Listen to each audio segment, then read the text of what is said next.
السلام علیکم ګرانو دوستانو. نن به زه تاسو ته د کرکټ په هکله باندې یو څو تازه او ډېر مهم خبرونه درکړم چې خاص کر زه به تاسو ته ووایم چې د افغانستان کپتان محمد نبي دغه انګلند سره چې کومه لوبه په نړیوال جام کپ کې ترسره کیدونکې ده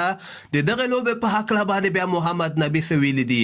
بل به زه تاسو ته ووایم چې نن چې کوم کوالیفاین راوند لوبو کې یعنې دغه د ګروپ راوند لوبو کې چې کومې لوبې ترسره سوي دي هغې نه وروسته د افغانستان دغه دوه نورې لوبې معلومې سوي دي چې نړیوال جام کپ کې به افغانستان دغه آیرلینډ سره او سریلانکا سره په کوم تاریخ باندې لوبې ترسره کیږي. او بل به زه تاسو ته د پاکستان پخوانی لوبغاړی راشد لطیف او وسیم اکرم دغه انګلند سره چې د افغانستان لوبه ترسره کیدونکې ده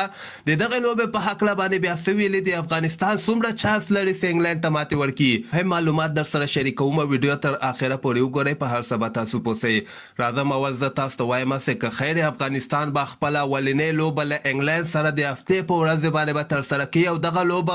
غرمې ټایم کې یعنې 3:30 بجې د افغانستان په وخت باندې که خیر شروع کیدونکې ده. ډېره زبردسته لوبه ترسره کیدونکې ده او دغې لوبې په هکله خو جوس بټلر هم دغسې ویلي ول چې د افغانستان ټیم دومره اسانه نه ده چې دوی نه موږ دومره په اسانۍ سره لوبه وګټو، بلکې مکمل کار هم ورته کړی دی. دوی سره ورلډ کلاس سپینران دي د محمد نبي او مجیب زدران په شکل کې چې هر یو ټیم ته دوی ماتې ورکولی شي. او په شروریزه لوبه خو داسې بې اعتباري لوبې دي چې هر یو ټیم بل ټیم ته ماتې ورکولی شي. محمد نبي بیا پریس کانفرنس کې دغسې خبره کړې ده چې د انګلند ټیم مضبوطه ټیم ده، خو موږ د ګټې لپاره دلته نړیوال جام کپ ته راغلي یو. محمد نبي وایي چې موږ دغلته ډېر زیات پریکټیسونه وکړل او د موږ ټول لوبغاړي تیار دي او که خیر موږ به انګلند ته ټف ټایم ورکوو، یعنې دومره په اسانۍ سره به انګلند باندې موږ لوبه نه بایلو او موږ کوشش کوو چې دوی ته ماتې ورکړو. نو ګورو که خیر د افغانستان لوبغاړي خو مکمل ورته تیار دي چې انګلند ته په دغه مهمه لوبه کې د نړیوال جام کپ اولنۍ لوبه کې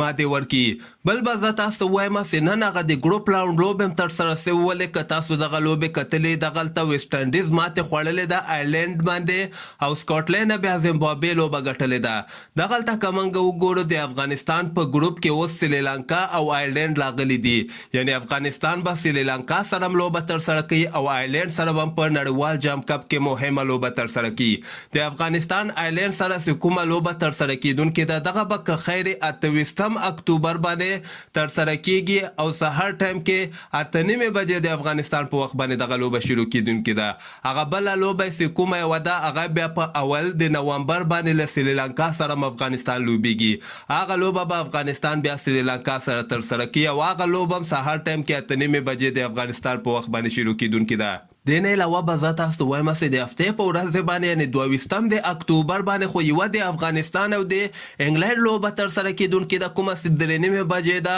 خو دغه 11:30 بجې سهار ټایم کې د افغانستان په وخت باندې استرالیا هم نیوزیلند سره په ورلډ کپ کې که خیر لوبه ترسره کیدونکې ده. دغه د سوپر 12 راوند اولنۍ لوبه ده او افغانستان او د انګلند چې کومه لوبه ده هغه د سوپر 12 راوند دویمه لوبه که خیر ترسره کیدونکې ده. او فلحال خو که دغه د هوا حالت زه تاسو د دغه لوبې په هکله باندې وښیم، دغلته په پارت میدان کې دغه لوبه ترسره کیدونکې ده او د هفتې په ورځ باندې به په پارت میدان کې یعنې د باران دومره امکان نشته ده. او دې نه علاوه به زه تاسو ته وایم چې د پاکستان پخواني لوبغاړی یعنې وسیم اکرم او راشد لطیف بیا دغسې وایي چې انګلند ټیم یعنې فیورټ ده. که تاسو وګورئ د انګلند ټیم نه لوبه ګټل په استرالیا کې یا په انګلند کې دومره اسانه نه، یعنې دغه لوبه خو به انګلند ګټي خو افغانستان به ښه لوبه ترسره کړي. د افغانستان وایي ټوله کمزوره نقطه دغه ده چې د دوی سره دومره خاص بیټسمینان نشته دي، یعنې دوی په دغسې پریشر نه ډکو لوبو کې دومره ښه بیټینګ نشي ترسره کولی. که چېرته افغانستان وایي په دغه لوبه کې 150 نه زیات رنزونه وکړي دوی بیا ښه